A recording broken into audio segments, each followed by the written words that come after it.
ഈശോ മിശിഹായ്ക്ക് സ്തുതിയായിരിക്കട്ടെ. പ്രിയ കൂട്ടുകാരെ, ഇന്ന് ഓഗസ്റ്റ് 4 പരിശുദ്ധ അമ്മയുടെ സ്വർഗാരോപണ തിരുനാളിന് ഒരുക്കമായിട്ടുള്ള പ്രാർത്ഥനകളിലൂടെയും നോമ്പിലൂടെയും നമ്മൾ കടന്നു പോവുകയാണ്. നോമ്പ് എന്ന് പറഞ്ഞാൽ ഈശോയോടും മാതാവിനോടും ഒക്കെ ഒപ്പമായിരിക്കുക, കൂടെ വസിക്കുക എന്നാണ് കേട്ടോ അർത്ഥം.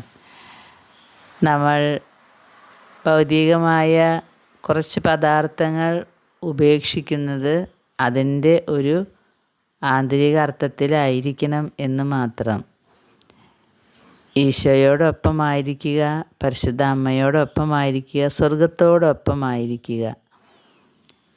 പ്രിയ സഹോദരങ്ങളെ, ഈശോയ്ക്ക് വേണ്ടി ഈശോയോടൊപ്പം എപ്പോഴും ജീവിക്കാൻ കഴിഞ്ഞാൽ ഏറ്റവും നല്ല നോമ്പായി. അങ്ങനെ ജീവിച്ച ഒരു പുണ്യവാനാണ് ഇന്ന് നമ്മൾ ഓർക്കുന്നത്, വിശുദ്ധ ജോൺ മരിയ വിയാനി. ഈശോയോടൊപ്പം ജീവിക്കുമ്പോൾ, ഈശോയെ സ്നേഹിക്കുമ്പോൾ, ഈശോയ്ക്ക് ആവശ്യമായതാണ് നമ്മൾ ചെയ്യുക. ഈശോയ്ക്ക് ആവശ്യം പാപികളുടെ മാനസാന്തരമാണ്. പിതാവായ ദൈവം ആഗ്രഹിക്കുന്നത് താൻ സൃഷ്ടിച്ച എല്ലാ മക്കളും തന്നിലേക്ക് ഒന്നായി തീരണം, താനുമായി ഒന്നിച്ച് ജീവിക്കണം. അതാണ് പിതാവ് ആഗ്രഹിക്കുന്നത്, ദൈവം ആഗ്രഹിക്കുന്നത്. അപ്പോൾ നോമ്പെടുക്കുമ്പോഴും പരിത്യാഗങ്ങൾ ചെയ്യുമ്പോഴുമൊക്കെ നമ്മുടെ ലക്ഷ്യം ഒരേ ഒരു ലക്ഷ്യമായിരിക്കണം. നമുക്ക് വേണ്ടി ജീവൻ അർപ്പിച്ച ഈശോയുടെ ഇഷ്ടം. എന്താണ് ഈശോയുടെ ഇഷ്ടം? ഈശോയ്ക്ക് എന്താണ് ആവശ്യം? അത് നേടിക്കൊടുക്കലായിരിക്കണം. ഈശോ എപ്പോഴും പറയും, മാനസാന്തരപ്പെടുവിൻ. പരിശുദ്ധ അമ്മയും പ്രത്യക്ഷപ്പെടുമ്പോൾ പറയും, മാനസാന്തരപ്പെട്ടില്ലെങ്കിൽ ലോകം നശിച്ചു പോകും. അതിനുവേണ്ടി നിങ്ങൾ പ്രാർത്ഥിക്കുക, സഹിക്കുക, പ്രായശ്ചിത്തം ചെയ്യേ എന്നൊക്കെ എപ്പോഴും പറയും. അപ്പോൾ ഈശോയ്ക്ക് വേണ്ടത് ലോകം മുഴുവൻ മാനസാന്തരപ്പെടണം. ലോകം നശിക്കാൻ പാടില്ല. ലോകം മുഴുവൻ മാനസാന്തരപ്പെടണം.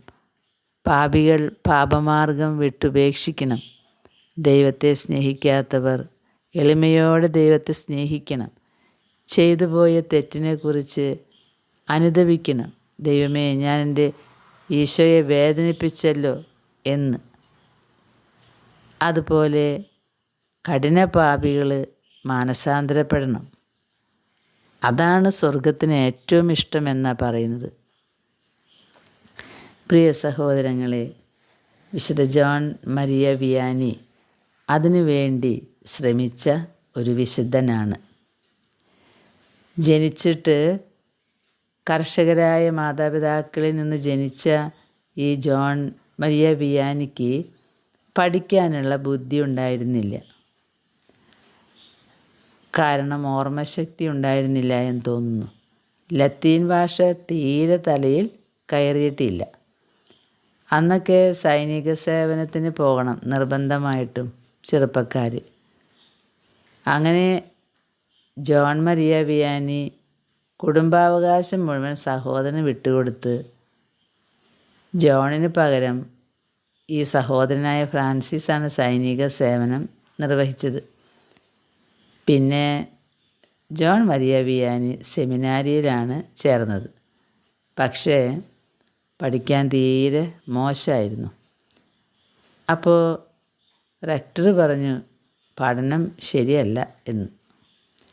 അപ്പോൾ വികാരി ജനറൽ റെക്ടറോട് ചോദിച്ചു, വിയാനി ഭക്തിപൂർവം കൊന്ത ചൊല്ലുമോ? അപ്പോൾ റെക്ടർ പറഞ്ഞു, ദൈവഭക്തിയിൽ 1-ാം സ്ഥാനം വിയാനിക്ക. വികാരി ജനറൽ പറഞ്ഞു, ഞാൻ വിയാനിക്ക് പട്ടം കൊടുക്കാൻ പോവാ. അങ്ങനെയാണ് ജോൺ മരിയ വിയാനിക്ക് പട്ടം കിട്ടിയതത്രേ. അങ്ങനെ വികാരിയായിട്ട് ആർസ് എന്ന് പറയുന്നൊരു രാജ്യത്തേക്കാണ് പോയത്, ഒരു ഇടവകയിലേക്ക്. അവിടെ കുമ്പസാരവും കുർബാനയും ഇല്ലാതെ ഡാൻസും മദ്യവും മേളവും ഒക്കെ കഴിഞ്ഞിരുന്ന ഒരു പറ്റം ചെറുപ്പക്കാർ. ഈ വിയാനി പുണ്യവാൻ അങ്ങോട്ട് ചെന്നതോടുകൂടെ അവിടെ അനുതാപത്തിൻ്റെ കേന്ദ്രമായി മാറിയെന്നാണ് പറയുന്നത്. അദ്ദേഹം തണുപ്പ് കാലത്ത് 12 മണിക്കൂറും മറ്റു കാലങ്ങളിൽ 18 മണിക്കൂറും കുമ്പസാരക്കൂട്ടിലായിരുന്നത്രേ ഈ അച്ഛൻ. കുമ്പസാരിപ്പിച്ച് മനുഷ്യരെ മാനസാന്തരത്തിലേക്ക് നയിക്കുക. ഈ അച്ഛൻ്റെ അടുത്ത് കുമ്പസാരിക്കുന്നവരെല്ലാവരും മാനസാന്തരപ്പെട്ടിരുന്നു. പക്ഷേ പിശാചിന് അത് കണ്ടിരിക്കെ പൊറുതിയില്ലാതായി. കാരണം പിശാചിന് ദേഷ്യം വരുന്ന കാര്യമാണ് യഥാർത്ഥത്തിൽ മാനസാന്തരം നടക്കുന്നത് എവിടെയാണോ അവിടെ അവൻ ഓരോന്ന് ചെയ്തുകൊണ്ടിരിക്കും. അതല്ലാതെ ഇപ്പോൾ നല്ല പെരുന്നാൾ ആഘോഷിക്കുന്ന ഒരച്ഛൻ, അതല്ലെങ്കിൽ നല്ല പ്രസംഗങ്ങൾ നടത്തുന്ന അച്ഛൻ, അങ്ങനെ വാക്ചാതുര്യമുള്ളവർ, അതൊന്നും അവന് കുഴപ്പമില്ല, അതൊക്കെ നടന്നോട്ടെ എന്ന് വിചാരിക്കും. പക്ഷേ ഉപവസിച്ച് പ്രാർത്ഥിച്ച് പ്രായശ്ചിത്തമനുഷ്ഠിച്ച് മനുഷ്യരെ മാനസാന്തരത്തിലേക്ക് നയിക്കുന്ന എന്തെങ്കിലും കാര്യം ചെയ്യുന്ന ആരെങ്കിലും ഉണ്ടെങ്കിൽ അവിടെ അവൻ പണി തുടങ്ങും. അങ്ങനെ ഈ മരിയ വിയാനി അച്ഛനെ പിശാചുക്കൾ കട്ടിലിന് തീ വെച്ചു എന്നാണ് പറയുന്നത്. ഇന്ന് കാലത്ത് അത് പറഞ്ഞാൽ ആരെങ്കിലും വിശ്വസിക്കുമോ? പിന്നെ പിശാച് വന്ന് കട്ടിലിന് തീ വയ്ക്കുകയല്ലേ, ഇത് വല്ല മാനസിക രോഗമായിരിക്കും എന്നാണ് പറയുക. പക്ഷേ മറിയം ത്രേസ്യാമ്മയ്ക്കും അങ്ങനെ മറ്റു പല വിശുദ്ധർക്കും ഉണ്ടായിട്ടുള്ള അനുഭവമാണിത്. അങ്ങനെ ദേഷ്യം വന്ന പിശാചുക്കൾ മരിയ വിയാനി അച്ഛൻ്റെ കട്ടിലിന് തീ വെച്ചു അത്രേ. ഇത് നേരിൽ കണ്ട ആളാണ് ഇത് എഴുതി വച്ചിരിക്കുന്നത്. പിന്നെ കുറേ അപവാദങ്ങൾ ഒക്കെ പറഞ്ഞുണ്ടാക്കി ഈ അച്ഛനെക്കുറിച്ച്. ശരിക്കുള്ള സന്മാർഗശാസ്ത്രം പഠിച്ചിട്ടില്ലാത്തൊരു കപട പുരോഹിതനാണിത് എന്നൊക്കെ പറഞ്ഞ്. പക്ഷെ അതൊക്കെ അടിസ്ഥാനരഹിതമാണെന്ന് ബോധ്യപ്പെട്ടു. വിയാനി പുണ്യവാളിന് പഠന സാമർഥ്യം ഇല്ലെങ്കിലും നല്ല പ്രസംഗങ്ങളും ഉപദേശങ്ങളായിരുന്നു എന്നാണ് പറയപ്പെടുന്നത്. ഒരിക്കൽ ഒരു തടിച്ച സ്ത്രീ സ്വർഗത്തിലേക്ക് പോകാൻ എന്ത് ചെയ്യണമെന്ന് ചോദിച്ചപ്പോൾ ഈ വിയാനി അച്ഛൻ പറഞ്ഞത്രേ തമാശയ്ക്ക്, രക്ഷയിലേക്കുള്ള മാർഗം എത്രയും ഇടുങ്ങിയതും സങ്കുചിതവുമാണ് എന്ന്. അങ്ങനെയാണ് പറയുന്നത്. അപ്പോൾ തമാശയും പറഞ്ഞിരുന്ന അച്ഛനാണ്. 20 വർഷത്തിനിടയ്ക്ക് 20 ലക്ഷം പാപികൾ അദ്ദേഹത്തെ സമീപിച്ച് ഉപദേശം വാങ്ങിയിട്ടുണ്ടെന്ന്. ഫ്രഞ്ച് ഗവൺമെൻറ് അദ്ദേഹത്തിന് മാടമ്പി സ്ഥാനം നൽകിയിട്ടുണ്ട്. പ്രിയ സഹോദരങ്ങളെ, പ്രായശ്ചിത്തവും അങ്ങനെ പരിത്യാഗമൊക്കെ ചെയ്തെങ്കിലും വിയാനി പുണ്യാളിന് അസുഖമൊന്നും ഉണ്ടായിരുന്നില്ല, മെലിഞ്ഞിട്ടാണെങ്കിലും. 73-ാമത്തെ വയസ്സിലാണ് അദ്ദേഹം മരിക്കുന്നത്. വിയാനി പുണ്യവാളൻ പറഞ്ഞൊരു കാര്യം നമ്മുടെ ജീവിതത്തിൽ എപ്പോഴും നമ്മൾ ഓർത്താൽ നല്ലതാണ്. പുണ്യവാളൻ പറഞ്ഞത് ഇങ്ങനെയാണ്: എനിക്ക് ഇന്ന് 2 എഴുത്ത് ലഭിച്ചു. ഒന്ന് എന്നെ വാനോളം പുകഴ്ത്തിയതാണ്, മറ്റത് എന്നെ അങ്ങേയറ്റം അപലപിച്ചിരുന്നതാണ്. ആദ്യത്തേത് എൻ്റെ മൂല്യം വർദ്ധിപ്പിച്ചില്ല, രണ്ടാമത്തേത് എനിക്ക് യഥാർത്ഥത്തിലുള്ള ശ്രേഷ്ഠതയ്ക്ക് കുറവും വരുത്തിയില്ല. അങ്ങനെയാണ്. മറ്റുള്ളവരും നമ്മെ വാനോളം പുകഴ്ത്തിയാൽ നമുക്ക് ഒരു ഗുണവുമില്ല. ചിലപ്പോൾ ദോഷമുണ്ടാവും, നമ്മളിൽ അഹങ്കാരം വരും. മറ്റുള്ളവരും നമ്മെ അപവാദം പറയുകയോ ചീത്ത പറയുകയോ അപലപിക്കുകയോ ഒക്കെ ചെയ്യുമ്പോൾ അത് നമ്മൾ വിശുദ്ധരാണെങ്കിൽ, നമ്മൾ വിശുദ്ധിയിലാണ് ജീവിക്കുന്നതെങ്കിൽ മറ്റുള്ളവർ എന്തു പറഞ്ഞാലും അത് നമ്മുടെ ശ്രേഷ്ഠതയ്ക്ക് കുറവും വരുത്തില്ല എന്നാണ് പുണ്യവാൻ നമ്മോട് പറഞ്ഞു വയ്ക്കുന്നത്.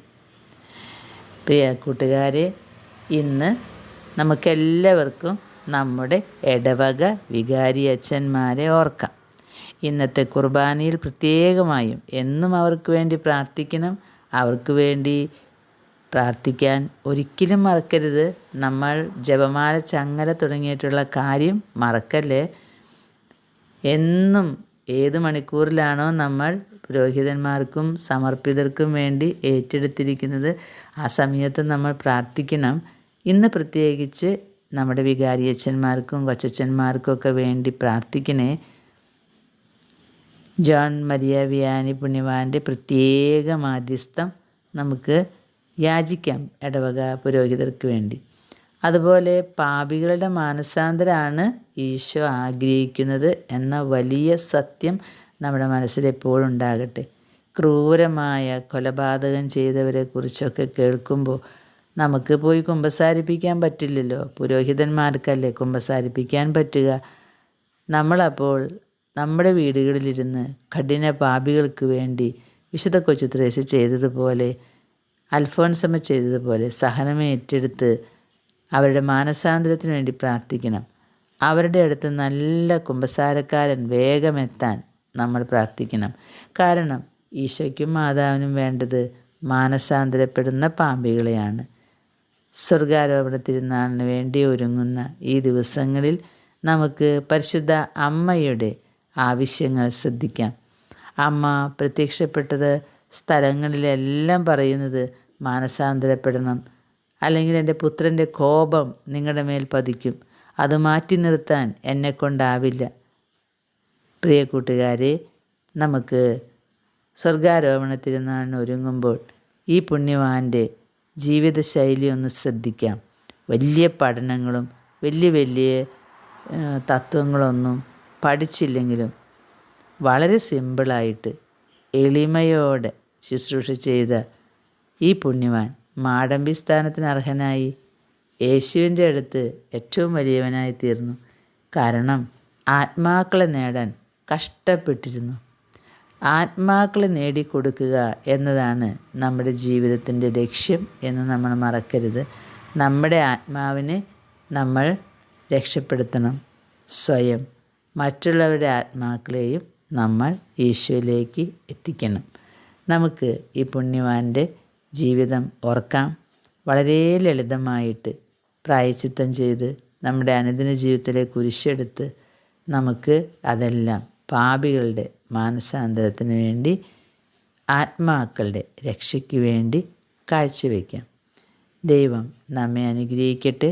പരിശുദ്ധ അമ്മയുടെ നീല മേലങ്കി നമുക്ക് ചുറ്റും കോട്ടയായിട്ട് നിൽക്കട്ടെ എന്ന് പ്രാർത്ഥിച്ചുകൊണ്ട് ആമീൻ.